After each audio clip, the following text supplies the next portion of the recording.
thing from Yagro Analytics where you can measure it, you can manage it. That is just a snapshot of what we're doing with the inputs. You can see our cost of production up on the top right and yield, average yield.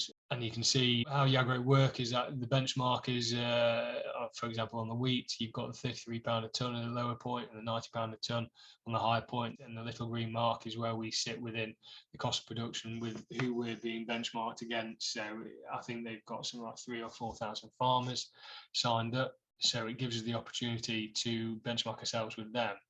And you can see where we are, and it gives us an idea. There are exclamation marks there for this year where we need to put a bit more data in so we get a bit more out of it.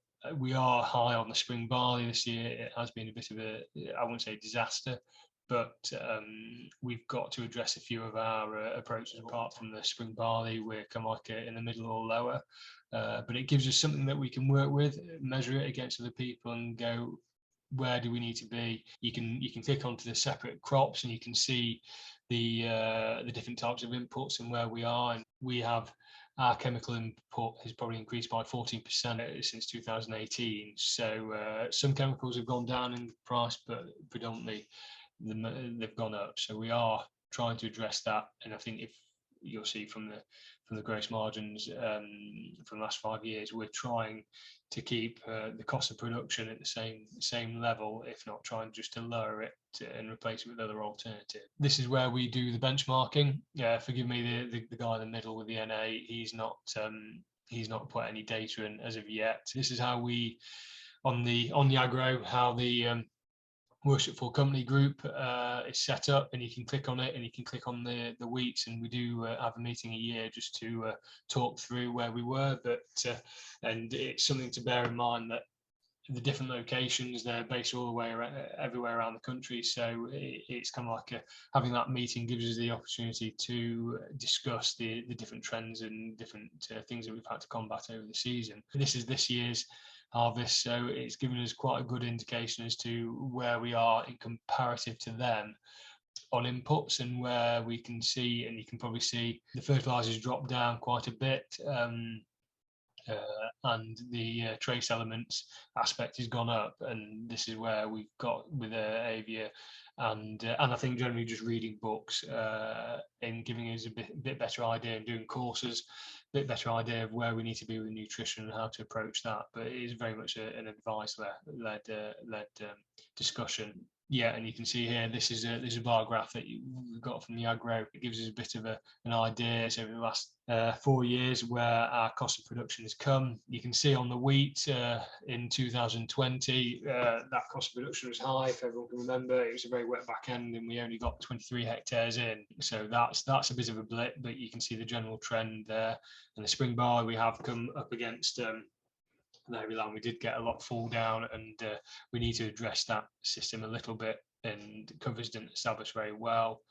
But one caveat is in 2019, when it was a dry spring, we did end up having a reduction in potato area, and we also put in quite a large area of potatoes with trickle up to 25 hectares, and it gave us the watering capacity to be able to get over some of our spring barley land with an irrigator. And we did that, and we did do the costings on that at the end, and it was quite interesting where we've gone with one application with a rain gun.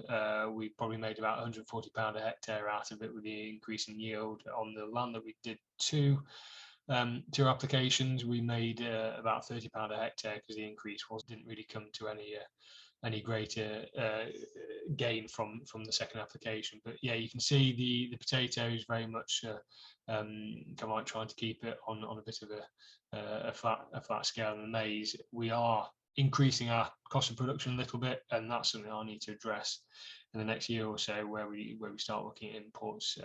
We have started to, with the maize, establish that on a cover crop, load of subsoil and drill basis with a cross slot, and going from that, where we had a proper maize drill before, we are trying to do it on a kind of like with serial drill. So expectations probably have to be reduced a little bit on where our margin with that is, but also the capital cost of establishment is a lot less, so it's weighing up those benefits. You can see on here our chemical spend has gone up.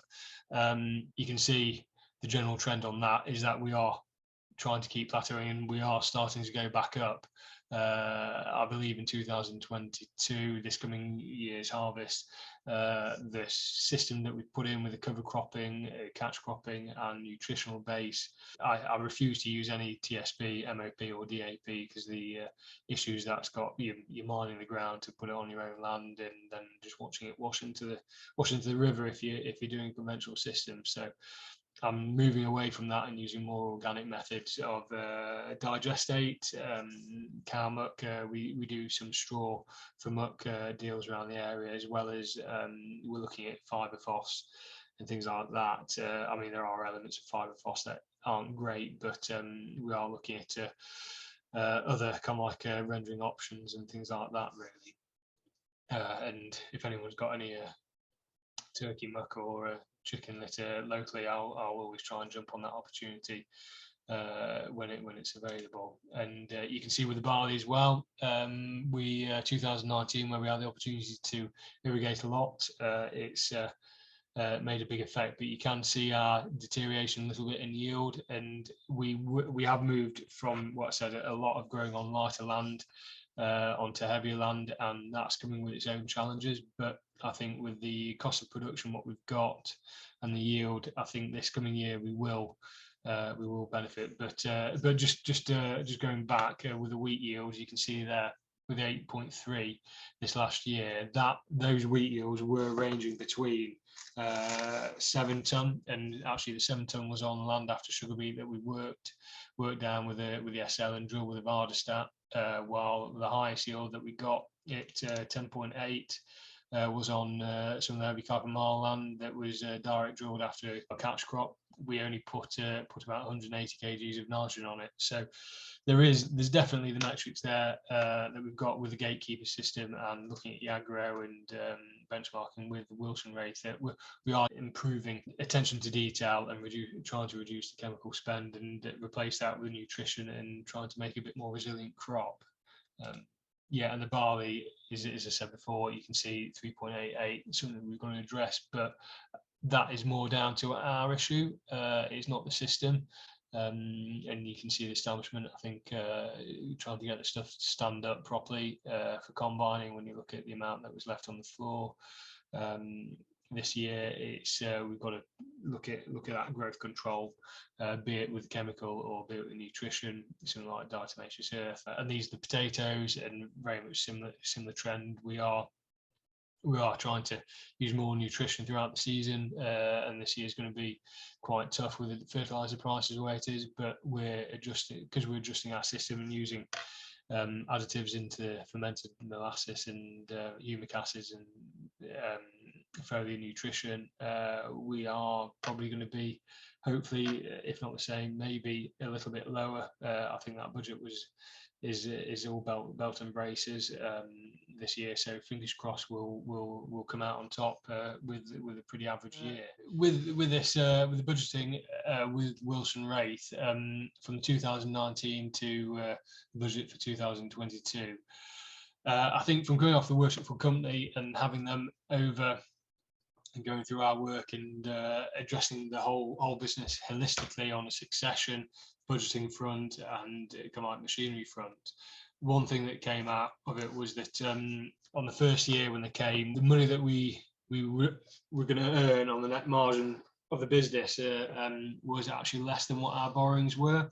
So it's quite a knock in reality that we actually ended up having to restructure the business, and part of that was the cropping system and reducing labour costs, machinery costs, and everything like that. But from when we said we were going to be, I think, £120,000 deficit in 2018-19, we've come up to be about £350,000 net margin on top. So we're addressing it. It's not all down to the farming system. Some of it's down to how we've rearranged the finances, but predominantly where our inputs are, and with the increase in fertilizer costs, where we've gone even the last year.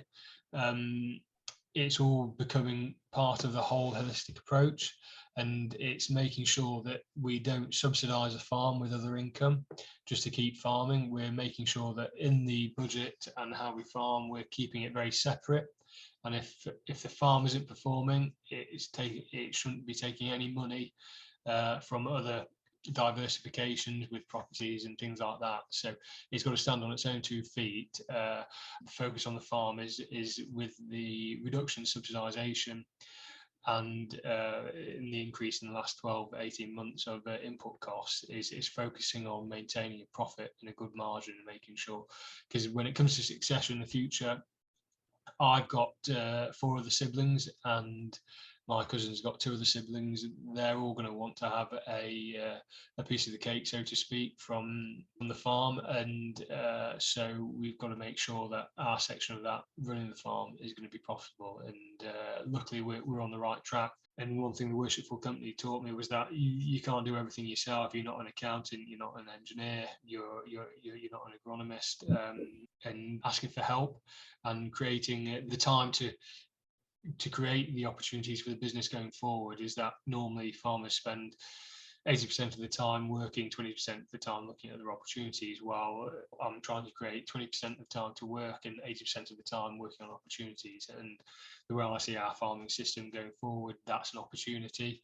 So I'm spending a lot of time to read books, things like the David Montgomery books of Growing a Revolution, and from dirt to the erosion of a civilization. Gabe Brown's Dirt to Soil, the John Kemp book, Quality Agriculture, and Gary Zimmer's, which I'm reading at the moment, Biological Farmer, is a great kind of like how-to book. It seems to be great to be able to read something and come back and almost read it in the downtime of farming, so I can approach the principles that I've gathered from those books in the springtime and see and help develop the system that way. And using the opportunity time that you've got sat on a tractor to try and keep educating yourself. And I do listen to a lot of audio books, and I've listened to Sacred Cow, Nicole Masters, and Dieter Helm, which Nicole Masters does mention about a guy called Phil Billings in his book, who actually ended up coming back to the UK and was our Severn Trent